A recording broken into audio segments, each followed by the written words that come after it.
이제 극동방송 이사장이신 김장한 목사님께서 나는 부활이요 생명인이라는 제목으로 말씀을 전해주시겠습니다. 차라리 꿈이라면 좋겠습니다. 목사님께서 우리의 곁을 떠나셨다는 사실이 도무지 믿어지지가 않습니다. 목사님의 빈자리가 너무나 크고 목사님의 목소리가 아직 가장 우리 귀에 쟁쟁하게 들립니다. 한 번은 목사님과 함께 영화를 보러 갔었는데 나라를 지키기 위해 고군분투한 이순신 장군 이야기 명랑을 보면서 목사님께서 눈물을 지으시는 모습을 따뜻한 추억으로 지금도 간직하고 있습니다. 목사님께서는 설교하실 때에 나의 제일 좋은 친구가 누구요 하면은 성도님들은 김장한 목사라고 외쳤다고 하는 얘기를 들었습니다. 저는 하나님께서 목사님의 회복을 위해 늘 기도해왔고 병상을 훌훌 털고 일어나서 예전처럼 우리들과 같이 집회도 다니고 식사도 하고 운동도 하실 나를 손꼽아 기다려 왔는데 참으로 눈물이 앞을 가립니다. 언젠가 저더러 2살 우이라고 노인 데리고 다닌다고 농담하신 적도 있었죠. 뭐가 급해서 저보다 먼저 하늘나라로 떠나셨습니까?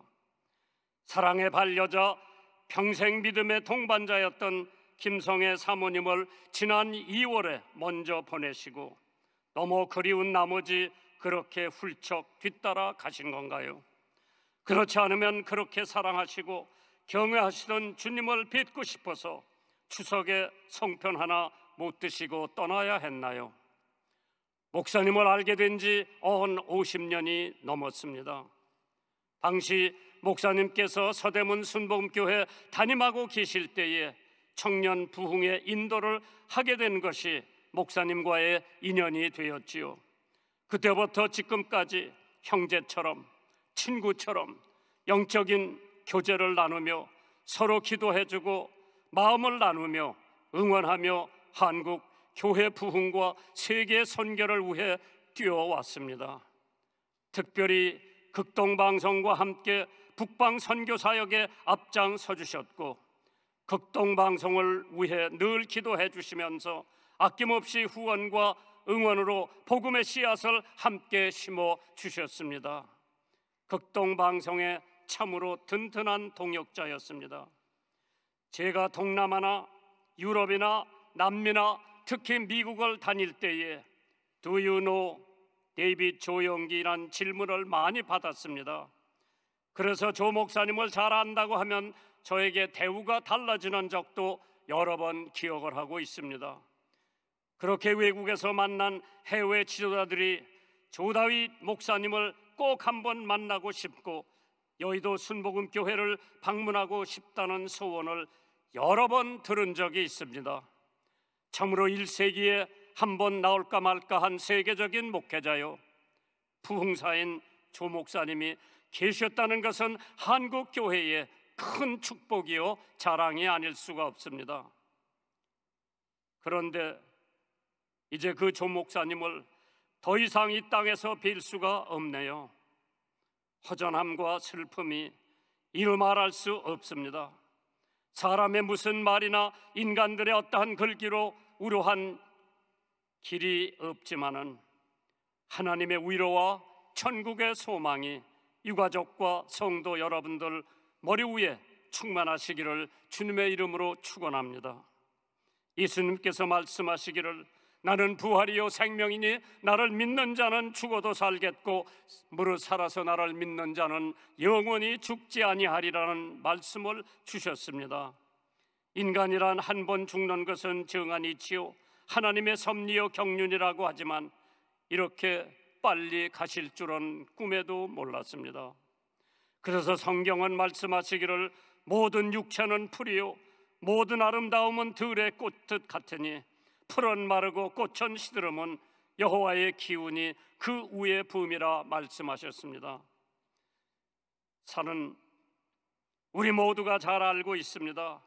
사람은 한 번 죽는 것은 영웅도, 호골도, 열사도, 미인도, 부한 자도, 가난한 자도, 배운 자도, 배우지 못한 자도, 높은 자도, 낮은 자도, 빈부 귀천을 막론하고 하나님께서 부르시면 누구라도 떠나게 되는 것이 인생임을 너무나 잘 알고 있습니다. 누가 말하기를 죽음은 만인의 공도라 했습니다. 빈손으로 왔다가 빈손으로 가는 공수레라고 합니다. 그래서 성경은 내일 일을 너희가 알지 못하는도다. 너의 인생이 무엇이뇨? 너의 잠깐 보이다가 없어지는 안개라 했습니다. 3500년 전에 동방 우수 땅에 살았던 욥이라고 하는 사람이 여인에게서 난 자는 사는 날이 적고 고통과 한숨 속에 지나가니 석양의 그림자요 비틀의 북과 같다고 했습니다. 이처럼 짧고 덧없는 것이 인생입니다. 참으로 인생이랑 잠시 있다가 없어지는 풀이요, 잠깐 보이다가 사라지는 안개요, 순식간에 지나가는 나그네요, 해만 뜬먼 흔적 없는 새벽 이슬과 같은 것이고 하룻밤 경점 같은 것이요, 파도에 부서지는 물거품이요 하늘로 사라지는 연기 같은 것이라 했습니다. 그러기에 성경은 우리의 연수가 70이요 강건함은 80이라도 그 연수는 자랑과 수고, 슬픔뿐이요 신속히 간다고 했습니다. 사랑하는 성도 여러분, 한국교회의 큰 별, 세계 선교의 밝은 빛이었던 조영기 목사님께서 우리의 곁을 떠나셨습니다. 우리는 조 목사님을 생각할 때마다 세계의 제일 큰 교회를 세우신 분, 사회 사업의 큰 별, 설교의 대가. 그러나 저는 조 목사님을 생각할 때마다 조 목사님은 기도의 대장이었습니다.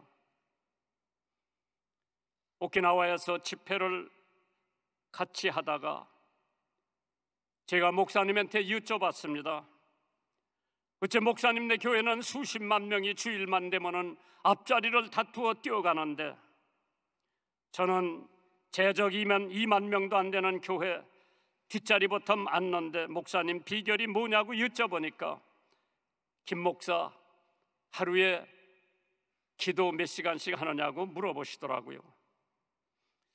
저는 새벽 기도하고 설교 준비할 때 기도 좀 하고 아침, 점심, 저녁 먹을 때 기도하고 다 합쳐봐야 1시간이 될까 말까라고 하니까 조 목사님께서 나는 매일 5시간 기도하신다고 말씀을 하셨을 때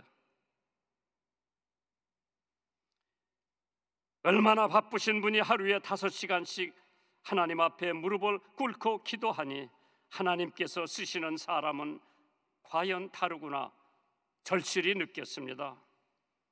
참으로 조 목사님은 기도를 통해 기적을 맛보셨고 하나님을 경험하셨고 과거에는 간절한 마음으로 금식 기도하시던 어느 날 밤 찬란한 광채 속에 예수님을 만나는 성령 충만의 체험을 하셨답니다. 목사님 스스로 죽을 병에서 고침을 받으셨고 목사님의 기도를 통해 수많은 병자들이 치유함을 받았습니다. 아무것도 없는 여의도 모래밭에 교회를 지을 때에 질병과 고통에 신음하는 환우들의 머리에 손을 얹었을 때 세계 곳곳을 누비시면서 예수 그리스도의 복음을 전하실 때 목사님은 늘 기도하고 또 기도하고 기도하셨습니다. 야고보서 5장 16절에 이러므로 너의 죄를 서로 고하며 병 낫기를 위하여 서로 기도하라. 의인의 간구하는 역사하는 힘이 많다고 했습니다. 예수님의 생애 우선순위가 기도였습니다. 조영기 목사님 생애의 우선순위도 기도였습니다. 중요한 일을 앞에 두시고 더욱더 간절히 기도하시는 모습. 이제 모세 조영기 목사님은 우리의 곁을 떠나셨습니다. 그 뒤를 이을 여호수아 이영훈 목사님, 담대하고 두려워하지 말고 이 거대한 교회 수많은 성도들을 인도하시려면 기도하시고 또 기도하셔야 됩니다. 예레미야 33장 3절에 너는 내게 부르짖으라 내가 내게 응답하겠고 네가 알지 못하는 크고 비밀한 일을 알리리라고 했습니다. 평상시에 조용기 목사님 찬양도 잘하시고 늘 흥얼거리셨습니다. 조 목사님께서 평소에 즐기던 찬송을 마음속에 깊이 불러봅니다.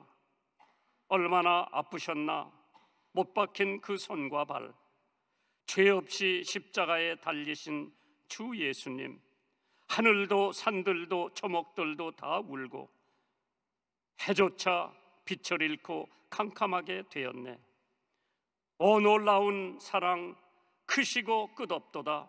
오 주님 사랑의 구원의 강물 넘치네. 바울 사도처럼 나의 떠날 기약이 가까웠도다. 내가 선한 싸움을 싸우고 나의 달려갈 길을 마치고 믿음으로 지켰으니 이제 후로는 나를 위하여 의의 면류관이 예비되었으므로 그날에 내게 주실 것이니 내게만 아니라 주의 나타나심을 사모하는 모든 자들에게 주신다 했습니다.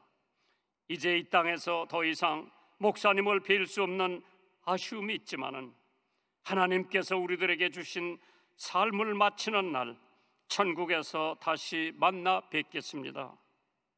사랑하는 유가족, 친지 성도 여러분, 우리 모두 언젠가 주님 앞에 서게 될 때에 먼저 가신 조 목사님 앞에 부끄러움이 없는 얼굴로 설 수 있도록 오늘도 내일도 아름다운 삶을 살아가시기를 주님의 이름으로 축원합니다. 존경하고 사랑하는 조영기 목사님, 편히 가십시오. 부디 고이 잠드십시오. 영원한 천국에서 부디 안식하십시오. 아멘.